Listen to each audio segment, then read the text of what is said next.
Roger has been coming to Fiddler's Grove for a long, long time, and Roger's been one of our outstanding fiddlers in the old-time category, and then as he's aged, moved into the certified old-time category. It's the oldest continuous running festival in the United States, they tell me. I learned a lot from Tommy right there. And there's Nick Holman, there's J.P. Fraley. We played a lot of his tunes right here. So, and there's Bard Ray, he's from Madison County. Boy, it's some good company to be in. That fiddle don't fail me now.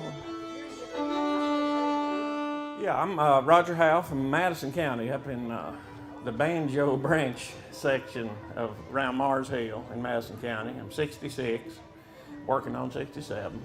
Roger's not only a gifted fiddle player, but he knows so much about the music and its traditions, which is important to us because part of what we want to do at Fiddler's Grove is to give people a near spiritual experience, and you can't get that if you're just watching a performance without understanding what it means and how it fits into these great traditions that Roger's such an important part of. All right.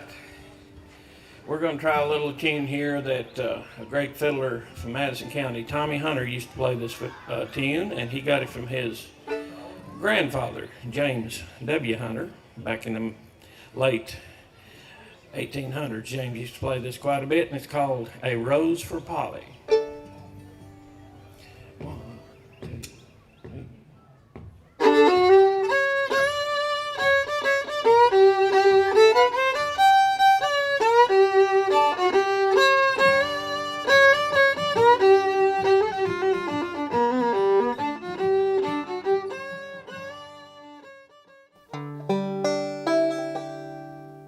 Well, my family, both sides of them, come from Mitchell County originally. Mama was a Burleson, and they all gathered right around the little community, a mining community in south of Bakersville called Bandana.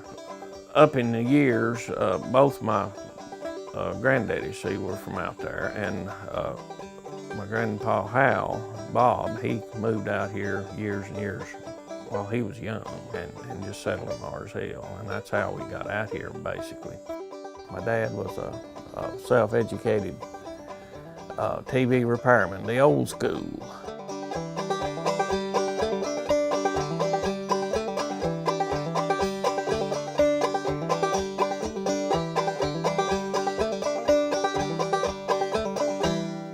There was an old lady by the name of Pearl Ball that lived across the valley from us.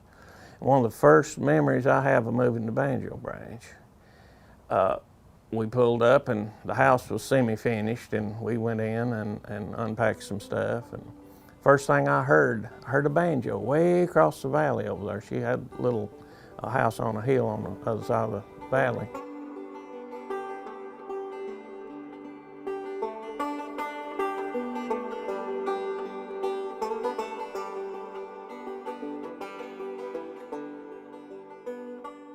All this ridge here was a pasture field, and you could see a big old pine right on the other side of it, and her house was a little old hill in the middle of that holler, on top of that hill. She was sitting on her front porch playing that banjo. Here's Pearl Ball's banjo. It's the old Marwin, which was made by Kay Voisnet in Chicago, as far as I know. You and I were young Maggie. That's the tune she'd play and sit there and just cry and play because her husband had passed away. Little boys in them days would go and visit different people, just walk the roads. You wasn't afraid, you know, nothing would happen to them. And visit neighbors, and I was bad for that. And I'd go right around here and take off down the hill and hit her road and go to her house. And I said, pick the banjo for me. And she'd do some of them old tunes, and I thought, law.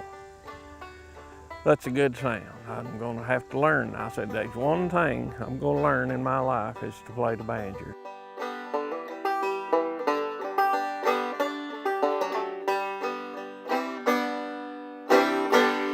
And she always do that at the end. I said, where'd you get that? Grandpa Jones. She said. Pearl's nephew, Charles Ball, lived right below her, down the holler from us. And he found out that I played a little dab, and he said, "Won't you come to the house?" And I played the guitar a little. And that led up to a pretty good friendship, and we had a little group, another neighbor, Lloyd Ray, that lived over here on Riddle Hill, and played every Saturday night. I mean, that's what people did in them days. You made your own entertainment. This is where I was raised, right here. Now, right across the road, see, I didn't have to go far to get married. I didn't go to Asheville or nothing, or some other town. But right across the road, right over there, is where my wife Peggy come from. We met when we was little. Just running around playing in the I creek. can remember Roger riding his bicycle and doing his tricks. Oh yeah, I put my feet up on the handlebars. And he just called and asked me out on a date. Didn't know, but it worked out good. So we've been married for 40 years. I started playing the fiddle, I guess, physically playing the fiddle, because of Lloyd Ray. So Lloyd said, "I've got this fiddle up here," and he went upstairs and got it, and there wouldn't have been a varnish on it. He said, "Take it home and don't bring it back till you learn how to play it. Put some varnish on it and fix it," and put it together. And the first tune, one of the first tunes I played was Ragtime Annie. So and I took it back in about 2 months, and I was playing Ragtime Annie on it. So, and this is the fiddle. Now these are all early 1900, late 1800 Strad copies or Nippons or whatever. So I take those fiddles, which are old wood, so I take them apart, voice them properly, put a bass bar inside to carry the sound, and glue them, fix all the loose seams, and that's what you end up with. I just like to get things back in operating condition, and I'm going to fix it. I'm going to find out at least why it doesn't work. Sometimes you can't fix them. Everybody had somebody in their family that was a tinkerer, and I'm a tinkerer, I suppose. Roger is a perfectionist on repairs. So anything I need done, he's done quite a bit of work for me over the years. Roger and I met way back at the shindig on the green, probably 30, 35 years ago, possibly even longer than that. And I've learned a lot from him. I think he's one of the finest people I've ever known. He's good as gold. And we was at shindig on the green last summer, 2 or 3 nights, different nights, and you'd have, 8 or 10 fiddlers during the night. 2 nights during the season, I counted everybody there, and every fiddle was one of my fiddles, every one of them. Let's do one called Asheville for these folks. Okay, ladies and gentlemen, please make welcome Roger Howell. All right.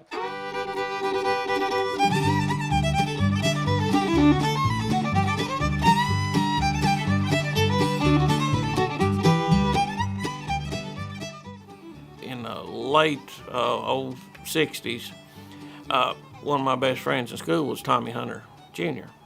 And his dad was one of the finest fiddlers, Thomas Howell Hunter, right here in town, one of the finest fiddlers that ever lived. He had a long bow style that just always amazed me to watch him.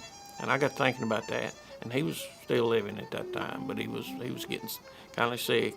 So I went over there and hung around him more than normal and tried to pick up his bow style. Roger's first mentors and mine too would be Bard Ray and probably Tommy Hunter. He talks about listening to the Grand Ole Opry. He talks about all those things, but if you listen to his fiddle strokes, and you listen to his drones and the way it attacks things, you can hear all those people that I mentioned before. And that's important, because I don't think anybody else has done that. We don't hear people play like this anymore. Tommy Hunter, who had a very beautiful long bow style, and Roger has really honed in on that. And I'm so glad, because really few other people have. I don't know of anybody that really has. And so Roger has kept that style alive. We have a different style of fiddling in Western North Carolina. I think Roger exemplifies that. It's not the super duper rhythmic thing like the Surrey County where the right hand is just doing all kind of fancy little jigs like that. It's very tune oriented, it's very lyrical, and I guess the tune comes first in the music around here. He can play the banjo, the guitar, electric acoustic guitar. He can play the mandolin. But he's resolved that his highest calling is the fiddle. And the highest art form in the music, as far as he's concerned, is the fiddle. How would you categorize your style of playing? Well, it's just old Appalachian music. It's not, I don't think it's considered what people call old time now, and it's not bluegrass, it's kind of in between.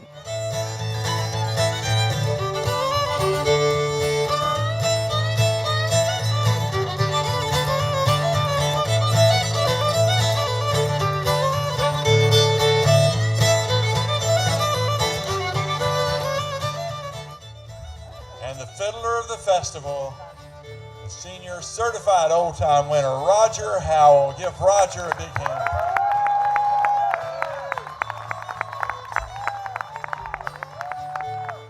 Mighty fine. Check it out. 25 years, but I finally got it.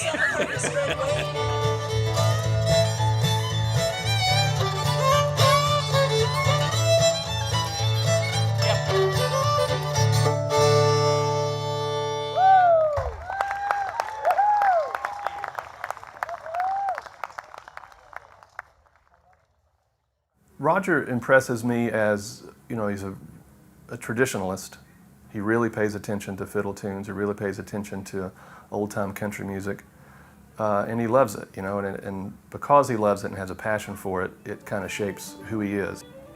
He has this blend that sort of reminds me of a guy like John Hartford, you know, a big musical icon as far as traditional American stuff goes. And one of the great things that John always said was that you know, it's not just about playing the music, but playing with the music.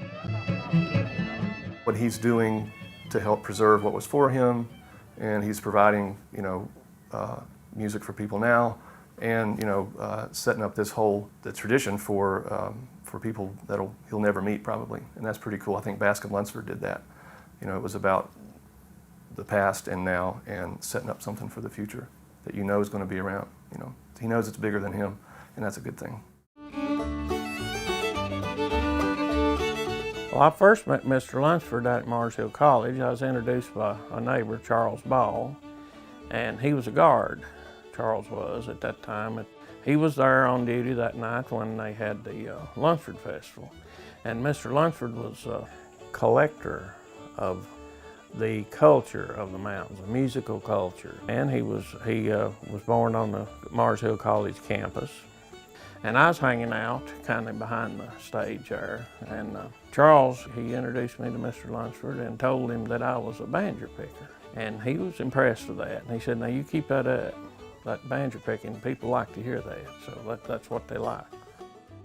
I guess I started going to the Lunsford Festival at the first one. It started in '67.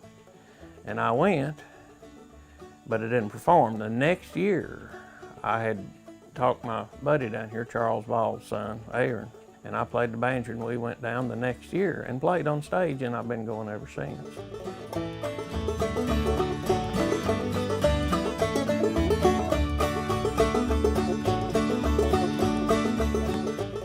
Well, I found out that Mr. Lunsford had recorded hundreds of tunes, banjo tunes, fiddle tunes, ballads, what have you, for the Library of Congress, Columbia University. That had a big influence on my direction I wanted to go. And I thought at the time, a lot of the people that I'm learning them from right around here have never been recorded. I mean, they're dying out, and it's such good music. Somebody should step up. Roger's mother, she had Alzheimer's, and she was just fine. And then we started noticing that she would forget things, and you'd be talking about people that she knew, and she'd act like she didn't know who you was talking about. And then just all of a sudden, she just really went down. And I guess Roger knew that as we got older and stuff, and all the music that he had heard and the tunes that he had learned, and got the idea to do the memory collection. All right, here's where I done the memory collection, a lot of it. I done, let's say, 2/3 of it right here. This is an end of my shop building, fiddle shop. Here's the little SM57 mic, and I had it run into through a mixer first, and then to the recorder. And I would get up and announce what tune it was. I'd have them wrote down on a little card. All right, I got this next tune from a good old fiddler over here. I used to be in his band over here on Middle Fork in Madison County, Turkey Branch, Woodrow Boone. And he got this tune from a fellow by the name of Old Man Festus Robinson years and years ago, and he called it the Nodding Boy. All right, this next little tune is one of my favorites, and it's called Liberty. And I don't know, I heard Tommy Hunter play it, and Paul Warren and people all my life played this tune. It's the theme song of the Lunsford Festival at Mars Hill College, has been for years.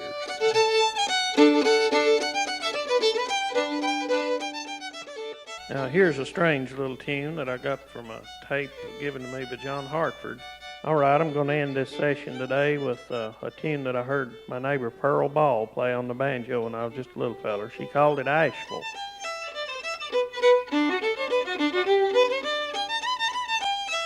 Roger Howell's memory collection has has 532 fiddle tunes. A number of them are from the Madison County area and some of the prominent fiddlers of this region.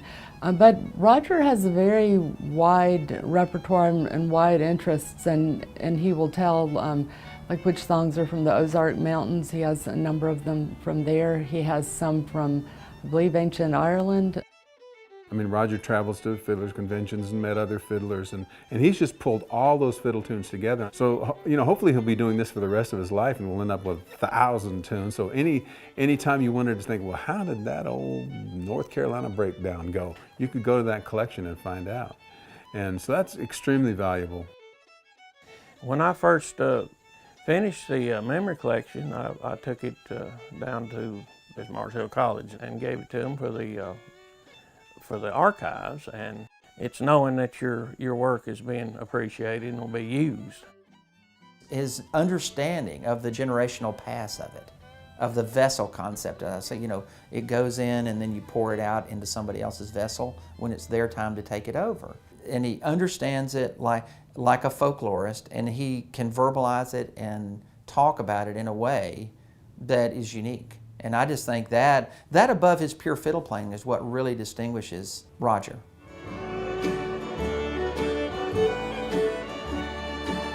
I think I met Roger for the first time when Bobby Hicks was having his weekly jam. I remember sitting across from Roger and thinking that I had a really long way to go. He was just an encyclopedia of fiddle tunes. It's amazing the number that he can recall strictly from memory. You know, Roger plays for the audience, but he also plays for his fellow musicians. He makes a space for everyone on the stage. He encourages the young people to get up there with him. He's a very giving musician, and I think that with his music, he's setting other people up to do what they do.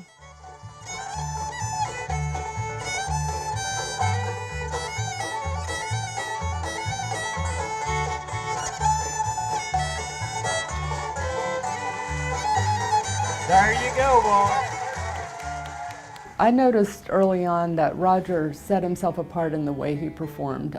He not only plays the tune, he talks about where he got it, he talks about the person who taught it to him, and I realized also early on that he wasn't the only one on the stage. He was bringing with him all these people who he learned these things from and carrying that forward.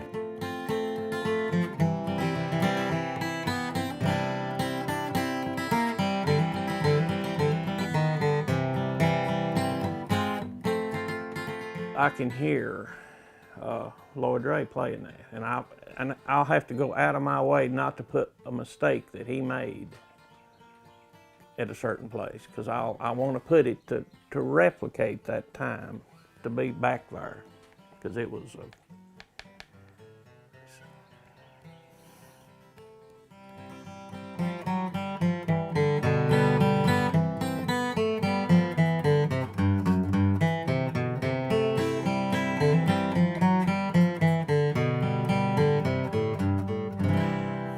that's one called Under the Double Eagle.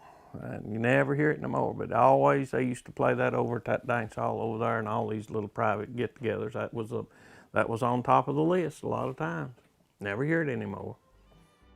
Well, some of my current influences on the fiddle is folks like Fletcher Bright over in Tennessee and Bobby Hicks, who lives right here in Madison County. And I enjoy playing some little licks that he shows me, the twin fiddling stuff. And I really enjoy playing with folks who will encourage you to do that, and Bobby does.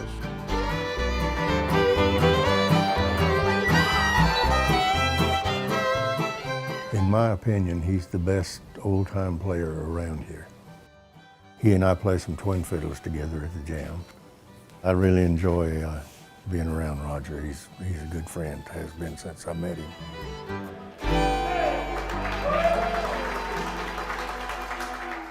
Well, I received the Lunsford Award at the Lunsford Festival in 1999, which I'm, I guess, most proud of, the whole thing. And what it is, basically, the criteria is someone who has contributed significantly. That is, in works or in through the community or through their physical labor or through their talent to preserve mountain music, to perpetuate, to perform. It's somebody who has really worked hard. It's quite an honor. It's good to be associated and recognized this way. Sure is. The Bascom Lamar Lunsford Award is something that we give out to somebody that's been really instrumental in the Lunsford Festival, as well as the music community and the tradition that this festival was dedicated to. Roger, he understands the same thing Lunsford did, is that you don't save the music by writing it down or just putting it in a box somewhere, put it on a shelf. The only way to preserve it is to learn it and play it and share it. And he just, over decades, took it on himself. I'm going to learn these things and I'm going to be able to repeat them.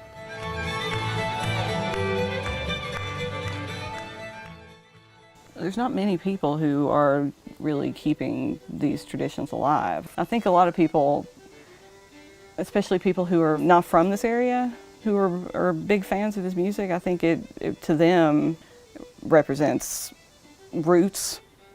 There's no better hands it could be in, really. He's an exceptional musician. I mean, that would be enough, really, for most people to be such an accomplished musician. And I just love the way that it permeates all aspects of his life. And he's taken on himself to be the bridge, not unlike Lunsford, you know, to carry it out to audiences and make sure that people at least hear that name as he plays the tune that they enjoy. But then to now set it down into this memory collection that will live on.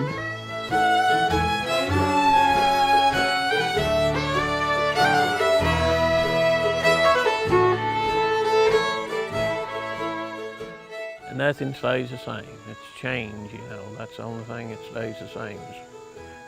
Just don't hold your breath or blink too much. It'll be gone. And trying to keep the circle going and meeting new friends and new people every day. But the old people we grew up with is all pretty much gone. Now I'm the old people.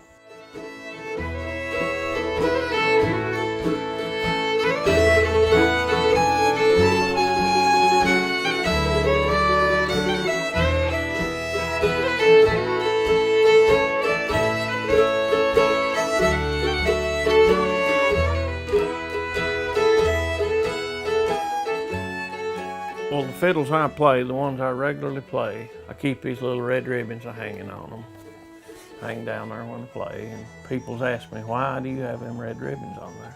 Just something to remember folks by, you know. And a lot of things go through a fiddler's head. You think about the tune and where you were the time you first heard the tune or who you heard it from. And then you think about the ribbon itself, what's that mean? You think about growing up and wish Mom and Daddy could be here to hear it. But that's what I try to keep going, if at all possible, is that memory of the way people used to be.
All right, mighty fine.